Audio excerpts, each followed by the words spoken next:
Mis hermanos, buenos días. Muy feliz sábado a cada uno de ustedes. Es para mí una alegría y un gozo y un privilegio el poder estar aquí en medio de ustedes en esta mañana. Había estado varias veces aquí, pero nunca en calidad de orador. Así que es para mí primera vez esto y espero de corazón que lo que hemos de presentar en esta mañana pueda ser de edificación para cada uno de ustedes. El hermano Wilfredo me decía que am, habían hecho algunos cambios aquí en la iglesia, habían puesto alfombra nueva. Y yo le dije, hermano, se huele, porque huele a nuevo.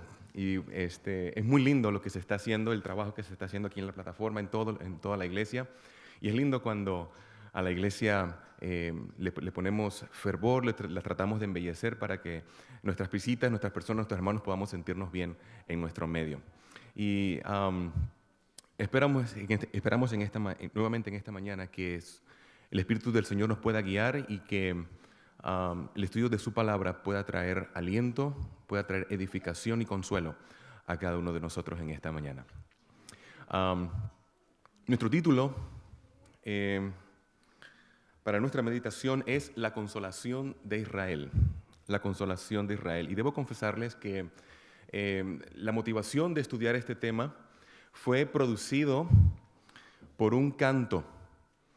Y yo creo que uno de los efectos, de hecho, la Biblia y el Espíritu Profecía lo enseña, que uno de los efectos de la música cristiana genuina debe ser llevarte cerca de Dios y llevarte a estudiar la Escritura. La música debe tener una influencia positiva en ti. Si quieres medir y saber si lo que estás escuchando es cristiano o no, mira el efecto que tiene en tu vida. Y hace unos años escuché un canto coral a capela basado en la historia que vamos a estudiar en esta mañana. Y el himno me gustó tanto que me llevó a estudiar la Biblia y leer acerca de este personaje. Había leído varias veces, pero nunca había visto tan detenidamente estos detalles que vamos a compartir en esta mañana. Y creo que son de manera particular muy, muy importantes y se aplican a cada uno de nosotros como pueblo de Dios. Hermanos, una de las cosas que esta iglesia, este movimiento profético, se autodenominó cuando llegó a la existencia, eran dos cosas. La iglesia adventista desde sus inicios comenzó a decir y a autoproclamarse que éramos el remanente de la Biblia, ¿cierto? Cuando leíamos Apocalipsis 12, 17, eso éramos nosotros. Siempre nos identificamos como el pueblo remanente de Dios, como el Israel espiritual de Dios. Y como Israel espiritual de Dios, es muy importante que prestemos atención a algunas advertencias que la Biblia le da a ese Israel espiritual que somos nosotros. La Biblia nos llama a prestar atención a lo que le ocurrió al Israel literal primero. Y quiero compartir algunas citas. Quiero que vean, en la pantalla está, si lo pueden poner para que ustedes puedan ver, la cita del apóstol Pablo cuando le está hablando a los hermanos de Corinto, en el capítulo 10, en 1 Corinto, el capítulo 10, el apóstol Pablo comienza dando una narración, contando a los hermanos de Corinto las experiencias que el pueblo de Israel tuvo en el desierto y qué cosas los llevaron a ellos a no poder entrar en la tierra prometida. Ustedes recordarán que cuando el pueblo de Israel salió de Egipto, se cree que era aproximadamente 1 millón de personas. Y solamente de esa generación, solamente 2 personas pudieron entrar. Y el apóstol Pablo, exhortando a los hermanos de Corinto, les da una lista, les hace un recuento de todas aquellas cosas que llevaron a Israel a perderse, a no entrar en la tierra prometida. Y luego les dice a la iglesia, al nuevo Israel espiritual, le dice la siguiente advertencia en 1 Corintios 10. 1 Corintios 10, verso 11. Verso 11. Noten, el apóstol Pablo le dice a los hermanos de Corinto, y estas cosas, dice allí, y estas cosas les acontecieron como ejemplo y quedaron registradas y están escritas Noten, para amonestar a aquellos que han alcanzado los fines de este siglo. Y el versículo 12 dice, así que el que piense estar firme, ¿qué cosa? Mire que no caiga.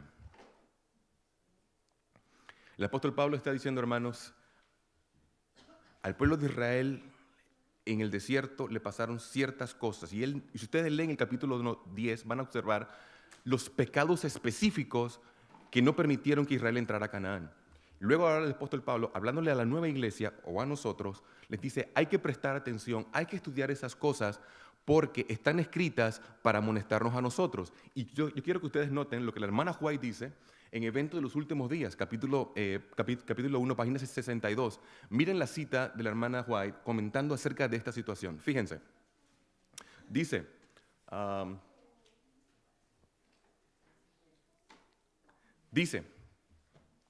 fíjense, dice la sierva del Señor,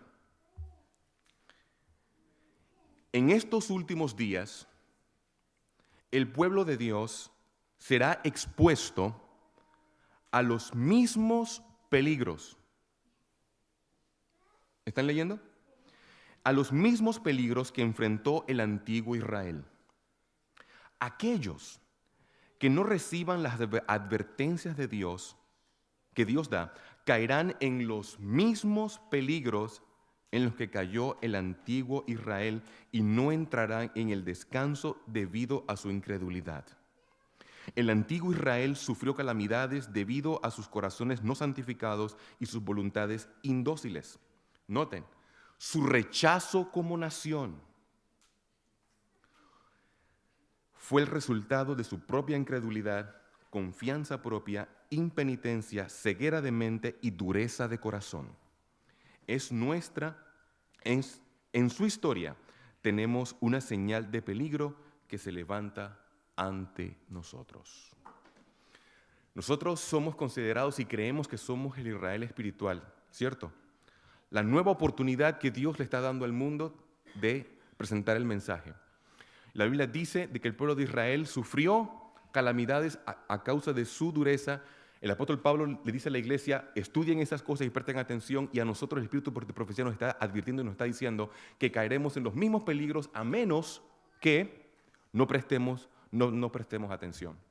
Hermanos, la nación de Israel sufrió muchísimo y está sufriendo a la fecha, pero algo que es increíble para la mente de muchos de nosotros es el hecho de que ellos todavía siguen pensando de que son el pueblo escogido de Dios. Ustedes sabían eso, ¿verdad?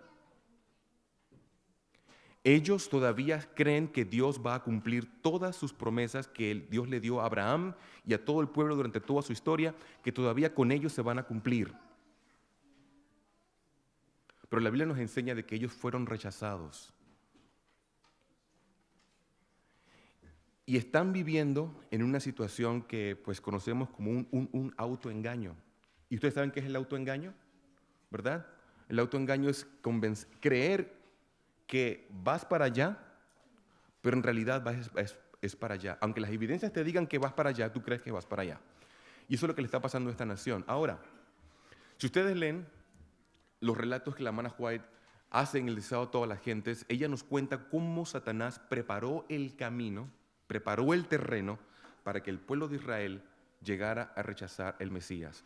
Y la peor tragedia de Israel no fue el que no entraron a la tierra prometida, no fueron todos los ataques y todas las invasiones de naciones paganas, no fue el cautiverio babilónico, no fue la destrucción de Jerusalén. La peor tragedia de la nación como Israel ocurrió aquel día, aquel viernes, delante del tribunal de Pilato. Cuando Pilato les dijo, ¿qué haré con Jesús llamado el Cristo? Y ellos como nación dijeron, fuera con este, suéltanos a Barrabás. No tenemos otro rey sino a César. Ahora, Satanás preparó muy bien el terreno. La estrategia le funcionó al punto que hoy todavía siguen cegados, ¿no es cierto? Y si una estrategia te funciona, te trabaja, tú no la cambias. ¿Sí o no? No la cambias. Lo único que haces es ¿qué cosa? La perfeccionas. Y durante 2000 años el diablo ha estado perfeccionando su técnica porque él sabe que hay un Israel espiritual. Hay un Israel espiritual que se está aferrando a las mismas promesas que Dios le hizo a Abraham. Y de hecho son nuestras también, ¿verdad? El apóstol Pablo dice que todas las promesas en Cristo son ciertas. Y que si creemos como creyó Abraham, hijos de Abraham somos y herederos de las promesas. Así que todo eso también se aplica a nosotros, pero también las responsabilidades. Israel hoy día, como nación, todavía está esperando a un Mesías. Cuando ellos lo rechazaron, la razón de su existencia, que era Cristo, fue rechazada. Sin embargo, hoy ellos siguen creyendo que son el pueblo escogido de Dios. ¿Y saben qué, hermanos? Es una condición que la Biblia presenta que también se va a manifestar entre el pueblo de Israel de nosotros. Como dije al principio, la iglesia adventista se ha denominado dos cosas, que somos el pueblo de Israel, literal, el nuevo remanente de Dios, y que también al mismo tiempo, de forma extraña, decimos también que somos la Odisea. ¿Verdad? Noten lo extraño. Dos cosas que son totalmente opuestas la una a la otra, y sin embargo nosotros creemos que somos las dos. En algún momento de nuestra vida. Somos el pueblo de Dios, pero al mismo tiempo también somos la Odisea. Irónico, ¿cierto? Pero la Biblia dice que aún a este pueblo, con todas las promesas que el Señor nos ha dado, con todas las bendiciones que el Señor ha dado, también nos va a rechazar si mantenemos la misma actitud. ¿Sí o no? Y hermanos, Israel sufrió mucho también porque a pesar de que tenía la Escritura, ellos leían las Escrituras, ¿cierto? ¿O no? Ellos leían la Escritura aún más que muchos de nosotros. Ellos tenían la Escritura, la estudiaban y sin embargo no veían al centro de la Escritura. ¿Cuántos de ustedes alguna vez han leído o visto un libro titulado El Carpintero Divino? ¿Recuerda, doctor? El Carpintero Divino, un libro magistral escrito por el doctor René Dupertois. Un libro donde él habla acerca de la naturaleza divina de Cristo y la naturaleza humana de Cristo. Un trabajo increíble. Él comienza este libro contando una pequeña anécdota y quiero compartirla con ustedes porque creo que va al punto e ilustra lo que yo quiero decirles. Resulta que en una compañía producían materiales muy costosos, fabricaron allí algo muy costoso y habían comenzado a notar que se estaba desapareciendo cierto equipo. Entonces pusieron a un guardia de seguridad. Pero todos los días venía un señor arrastrando una carretilla. Y la carretilla estaba llena de aserrín. ¿Saben qué es el aserrín, verdad? El sawdust. Y llegaba a donde estaba el security, ahí en la puerta, y el security pues comenzaba a revisar el aserrín, pensando de que no estuviera nada allí importante, y cuando se daba cuenta de que no había nada, solamente estaba el aserrín, lo dejaba ir. Y al siguiente día lo mismo, venía el hombre con su carretilla llena de aserrín, llegaba a donde estaba el security lo observaba, miraba, revisaba todo, que no hubiera nada y lo dejaba ir. Y así pasó por varios días, hasta que de repente un día se dieron cuenta en la compañía de que se estaban perdiendo las carretillas. Se estaban perdiendo las carretillas. El seguridad le estaba prestando tanta atención al aserrín que no se dio cuenta de que el hombre se estaba robando las carretillas delante de él. ¿Y saben qué, hermanos? La lección de todo esto es que a nosotros también nos puede pasar lo mismo. Podemos estar tan ocupados en el aserrín de esta vida, de los afanes de esta vida, y pasar desapercibido a Cristo. Sí se puede hacer, porque le pasó al pueblo de Israel. Y hermanos, noten, cuando Jesús no es el centro de la vida, cuando Jesús no es el centro de tus motivaciones, cuando tu vida no gira alrededor de Él, estás entonces poniendo tus ojos en el aserrín. Esa es la verdad. Y fíjense, el pueblo de Israel, en una ocasión Jesús le dijo a los dirigentes judíos: escudriñáis las Escrituras. Ustedes las tienen, las estudian porque ustedes creen que allí está la vida eterna, y sin embargo ellas son las que están hablando de mí y ustedes a mí no me están viendo. En una ocasión cuando Jesús iba ¿recuerdan cuando los dos discípulos después de la resurrección, los dos discípulos iban de camino a Emaús, ¿cierto?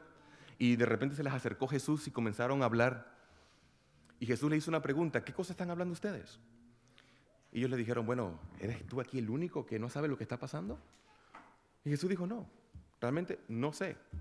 Y entonces ellos le dijeron, ¿verdad?, que Jesús, varón poderoso en palabra y en obra, hizo grandes señales delante de todo el pueblo. Nosotros pensábamos que Él, noten el versículo siguiente, versículo 21 del capítulo 24 de Lucas, dice: pero nosotros pensábamos. Y ahora noten, estos eran discípulos que habían estado con Jesús. Habían estado con Él, habían hablado con Él, habían dormido con Él, lo habían sentido, habían estado cerca de Él, y sin embargo ellos tampoco la agarraron. Y fíjense, y dice allí que nosotros esperábamos que Él era el que había de redimir a Israel. Y ahora, además de todo esto, hoy ya es el tercer día que ha pasado todo esto. Ahora noten lo que Jesús le dice. Jesús viene y le dice: entonces, oh insensatos y tardos de corazón para creer todo lo que los profetas han dicho. ¿No era necesario que el Cristo padeciese todas estas cosas y que entrara en su gloria? Ahora noten el versículo 27. Y comenzando desde Moisés y siguiendo por todos los profetas, les declaraba en todas las Escrituras de lo que de él, ¿qué cosa? ¿Quién era el centro de la Escritura? Jesús es el centro de la Escritura. Todo gira en torno a Él. Y lo mismo debe ocurrir en nosotros. Nuestra vida espiritual no debe girar en torno a que si soy vegetariano o no. Mi vida espiritual no debe ser vegetariano si tengo cargos en la iglesia o no. Mi vida cristiana debe enfocarse en que Cristo es mi centro y que yo giro alrededor de Él. Él es el que me da las órdenes a mí, yo no se las doy a Él. Lamentablemente, muchos cristianos hoy día queremos que Jesús gire en torno de nosotros, ¿cierto? Pero no es así.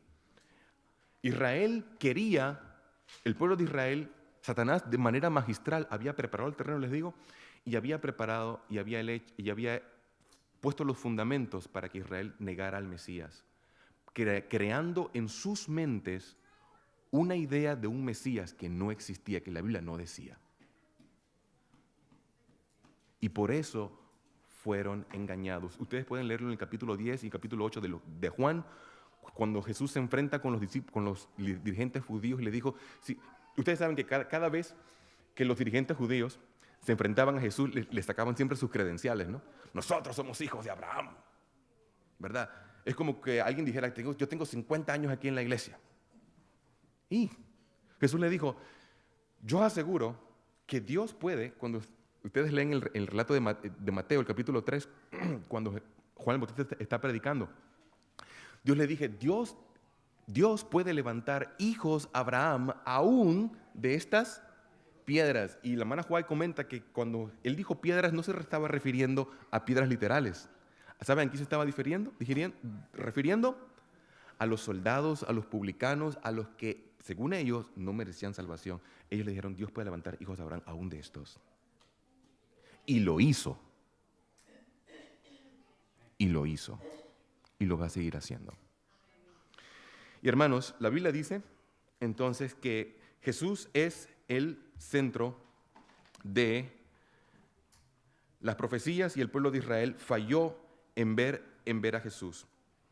Y en esta mañana quiero que estudiemos rápidamente, ya el tiempo se me está acabando, quiero que estudiemos rápidamente la historia de un hombre que pudo ver a Jesús y qué cualidades desarrolló para que esto pudiera ser una realidad. Y cómo su experiencia debe ser la nuestra, porque de otra manera tampoco lo vamos a ver. ¿Cierto? Bien, en el capítulo 2 de Lucas encontramos que,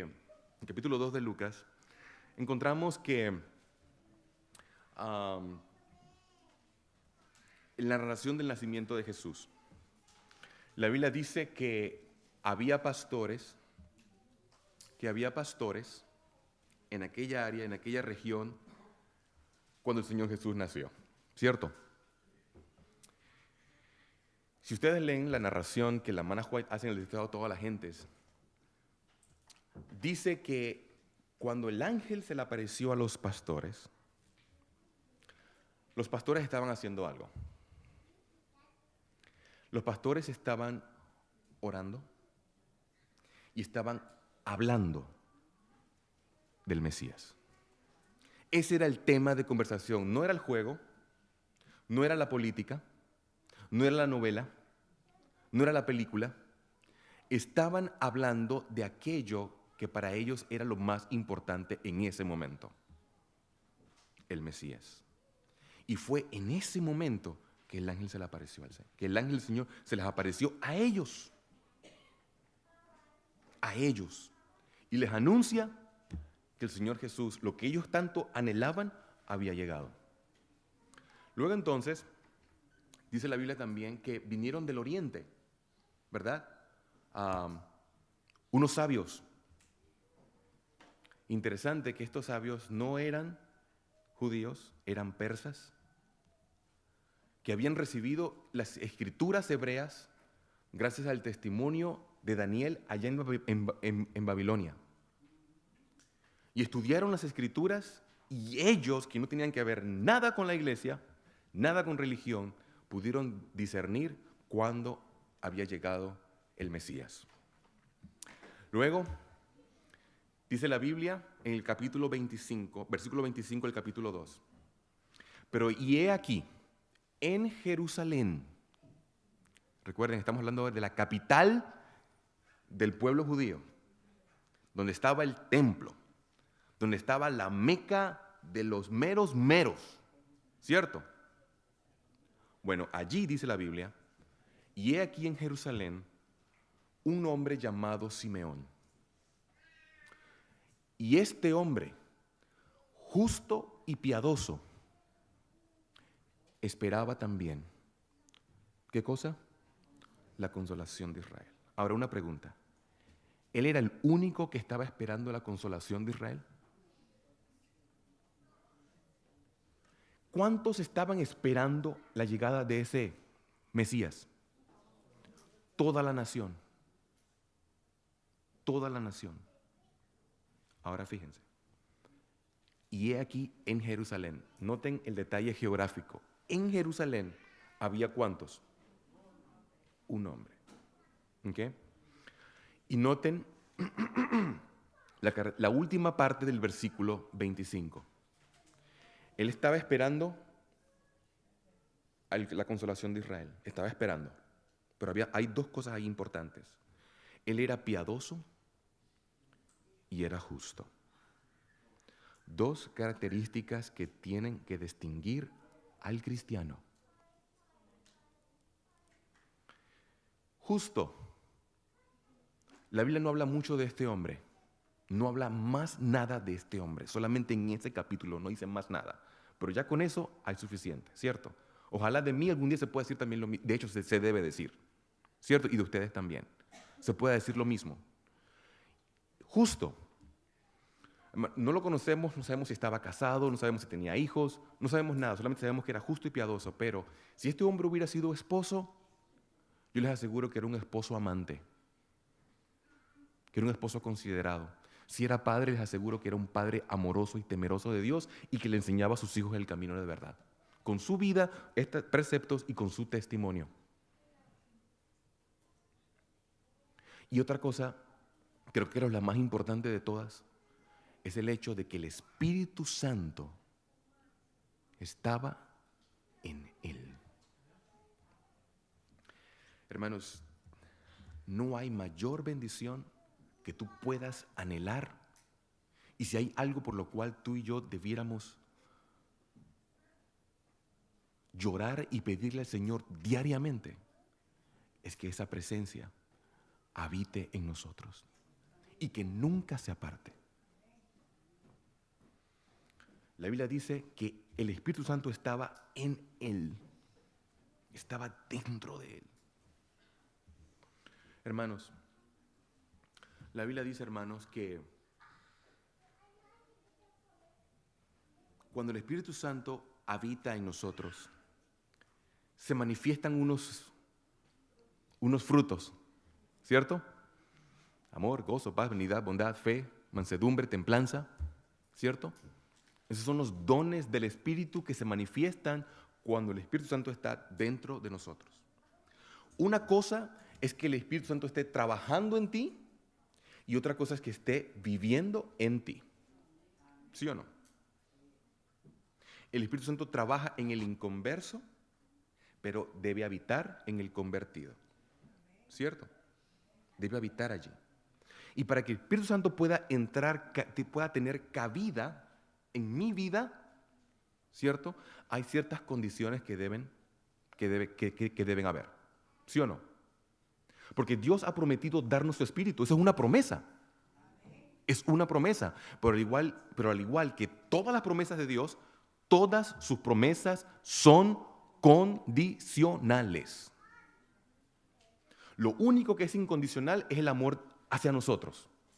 Eso es incondicional. No importa lo que tú decidas en tu vida al final.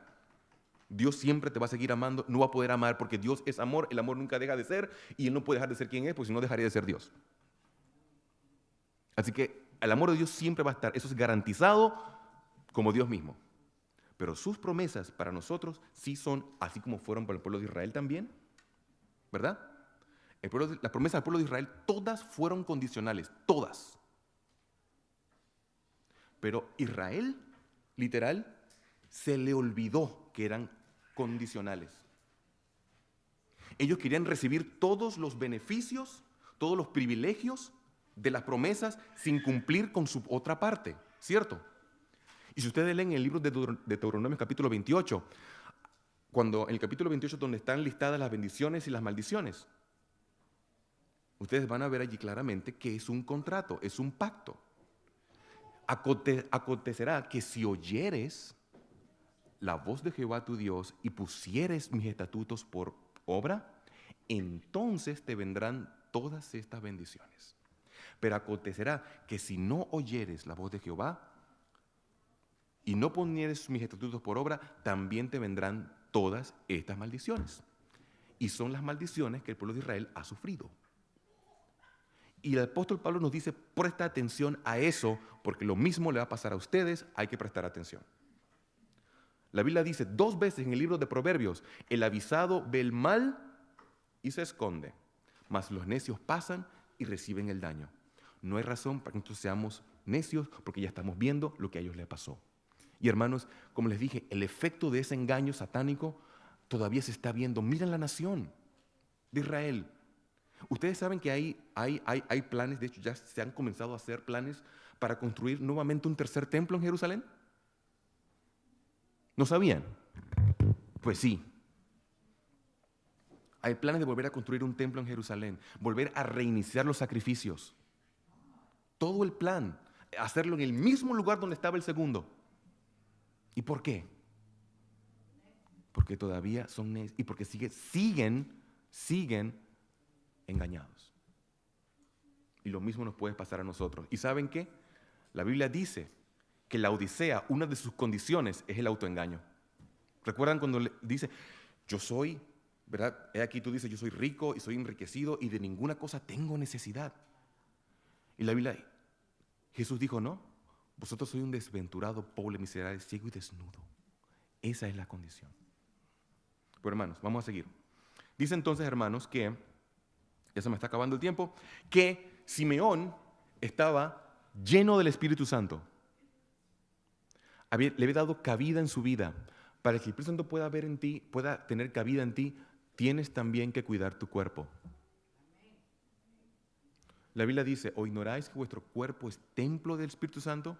Si tú no lo cuidas, Él no puede habitar en ti. Aunque pases 30 y 50 años aquí en la iglesia, si no cuidas tu cuerpo, su Espíritu no va a estar en ti. ¿Amén o no? Es verdad. Y saben, eso es parte de nuestro mensaje también. Nunca nos olvides, es parte de nuestro mensaje también. Y otra cosa interesante. La Biblia dice en el versículo siguiente, versículo 26, versículo 26, que dice allí, versículo 26, aquí está, dice, y le había sido revelado por el Espíritu Santo, noten, que no vería la muerte sin que viese a quién, al ungido del Señor. Hermanos, cuando el Espíritu Santo está en ti, tú no sabes las cosas que Dios puede hacer a través de ti. No tienes idea. Y la Biblia dice, hermanos, que este hombre, al Espíritu Santo se le revelaba. ¿Cómo se nos revela a nosotros? ¿Cómo se nos revela a nosotros Dios? ¿A través de qué cosa? A través de la Escritura. Simeón era un hombre que estudiaba las Escrituras y no las leía, las escudriñaba, las estudiaba, y él sí vio al Mesías. Así que, hermanos, el Espíritu Santo habita en nosotros cuando somos justos, cuando somos piadosos, cuando le damos oportunidad, cuidamos nuestro cuerpo, y también cuando leemos su palabra. Hay que leer la palabra, hermanos. Hay que escudriñarla. Israel también la tenía y la estudiaba y no vio a Cristo. Tú y yo tenemos hoy la misma oportunidad.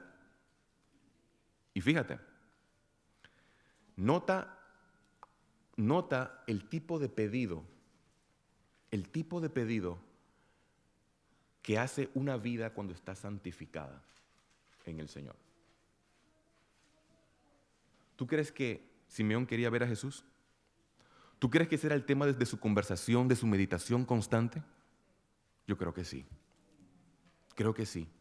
Su vida estaba girando alrededor de él a tal grado, que el Espíritu Santo no pudo soportar más y le dijo, ¿sabes qué? Tranquilo, no te preocupes. Te garantizo que antes de que mueras lo vas a poder ver. Cuando nuestro corazón está santificado, nuestras peticiones delante de Dios, hermanos, van a ser escuchadas. La Biblia dice en el libro de Salmos que Dios va a satisfacer los deseos de nuestro corazón. Y la lectura bíblica decía que me buscaréis y me hallaréis solamente. Y noten, hay otra condición allí. Hay otra condición allí. ¿Qué cosa? ¿Cuándo? Cuando me busques con todo, ¿qué? Dios no quiere partes a medias. O es todo o es nada. Y solamente son aquellos que se lo den todo que lo van a poder ver. Así como Él. Así que nota su petición. Quería ver a Jesús. Y Jesús no pudo, así como también recuerdan a Abraham, Dios no le pudo ocultar nada a Abraham, porque Abraham era su amigo. ¿Recuerdan cuando iba a destruir a Sodoma? Dijo, he de ocultarle esto a Abraham, no puedo, porque es mi amigo. Y Dios tampoco nos va a ocultar nada, porque somos sus amigos. Porque hacemos de Él nuestro amigo. Recuerda una cosa, Jesús es nuestro amigo. La pregunta es, ¿eres tú amigo de Jesús? Esa es la diferencia. Y noten, hermanos, fíjense, sus características. Él estaba con el Espíritu Santo en él. El Espíritu Santo se le revelaba a él y por consiguiente movía, inspiraba y motivaba cada una de sus acciones. Cuando el Señor Jesús nació, solamente los pastores fueron anunciados, los sabios del oriente llegaron, lo adoraron. La Biblia dice en el capítulo 8, en el capítulo 2, verso 22, que cuando se cumplieron los 8 días de la costumbre, que era hora de circuncidar al niño, 8 días habían pasado y nadie se había enterado en Jerusalén. ¿Ok? Aparentemente. 8 días. El Señor Jesús, bebé, con sus padres, va al templo. Y el Espíritu Santo, que habitaba en Simeón, que le había prometido que iba a ver al Mesías, lo mueve entonces a ir al templo. El mismo día que los padres de Jesús lo llevaron a dedicarlo. ¿Ustedes creen que eso era casualidad? No era casualidad. El Señor estaba inspirando su vida y sus movimientos. De igual manera, hermanos, debe ocurrir lo mismo en nosotros. Nuestras palabras, nuestras acciones, nuestros pensamientos, nuestras motivaciones, lo que nosotros hagamos debe estar movido única y solamente por el Espíritu Santo. Y ese día fueron al templo. ¿Y saben el gran contraste? El gran contraste. Lean la narración en el sábado toda la gente, es en el capítulo de la dedicación. La hermana White dice que cuando llegaron con el bebé, el sacerdote que iba a hacer el servicio, cuando miró a José y a María, los vio con desprecio, porque sabían que eran pobres. Y llegó, tomó al niño en sus brazos, hizo el ritual rutinario, como siempre es. Escribió el nombre del niño, lo registró, se lo entregó a su papá y no sintió nada. Y la hermana White comenta, si tan solo él hubiera sabido a quién tenía en sus brazos. Y nosotros decimos hoy, wow, qué bárbaro, ¿cómo es posible? Pero hermanos, piensen, la Biblia nos está diciendo que lo mismo nos puede ocurrir a nosotros sabiendo todo lo que sabemos. Así que, si uno que esto es peligroso, esto asusta un poco, porque esto me puede pasar a mí también. Tanto tiempo navegando en esta iglesia, tanto tiempo y al final no ver al Señor Jesús, claro que se puede. Pero el único antídoto aquí es lo que tenía Nicodemo, el Espíritu Santo, perdón, lo que tenía Simeón, el Espíritu Santo en su vida. Es lo único que te va a mantener, que no te engañes y que va a poder mantener tus ojos claros y fijos en Jesús y lo vas a poder ver y recibir cuando el Señor venga. Es la única cosa. Es la única cosa. Hay que luchar con el pecado. La peor batalla, dice el libro de profecía, la peor batalla es contra nosotros mismos. Y hay que luchar. Y hay que sufrir en la carne. Hay que luchar. Es algo que muchos de nosotros, en cierta manera, queremos posponer para otra fecha. Pero ya no debes posponerla. Mira, el pecado, dice un filósofo griego, que el pecado es una condición que por sí misma desarrolla una continuidad cada vez más progresiva. El pecado crece cada instante que no se le resiste. Te lo vuelvo a leer. El pecado es una condición que por sí misma desarrolla una continuidad cada vez más progresiva. El pecado crece cada instante que no se le resiste. Hay que luchar. Y nos va a doler y nos va a costar. Pero hay que hacerlo. Hay que hacerlo. Hermanos, para terminar. Solo aquellos, dice la sierva del Señor en Conflicto de los Siglos, solo aquellos que hayan estudiado diligentemente las Escrituras y hayan recibido el amor de la verdad en sus corazones, serán protegidos de los poderosos engaños que sacudirán al mundo. Solamente aquellos que hayan estudiado diligentemente las Escrituras y hayan recibido el amor de la verdad en sus corazones.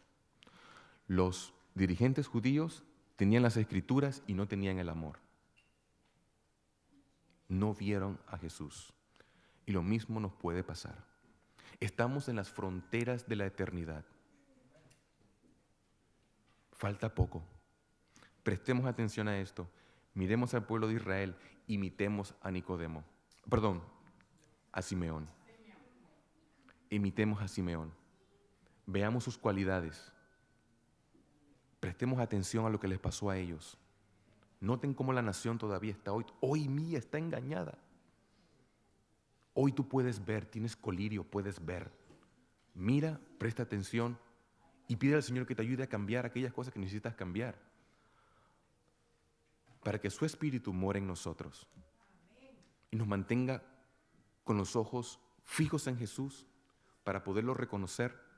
Porque, hermanos, la Biblia dice, Jesús mismo dijo que antes de su venida iban a venir falsos cristos que engañarían a muchos, y aún si fuera posible, aquellos que guardan el sábado y son vegetarianos y que se saben conflicto de los siglos y todo eso. A nosotros. Y muchos serán engañados. ¿Han escuchado de la apostasía? Omega.